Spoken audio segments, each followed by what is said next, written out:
How to fix WhatsApp call not ringing. Hey everyone, welcome back to the channel. If you are new here, don't forget to hit the subscribe button and turn on the notification bell to not miss any updates.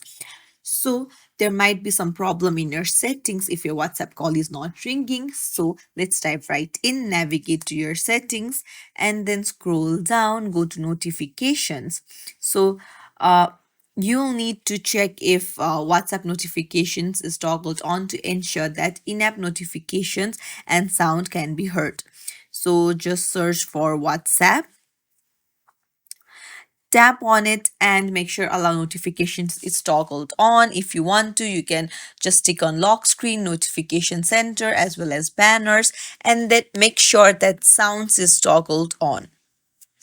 And you can also enable show previews to always for better visibility.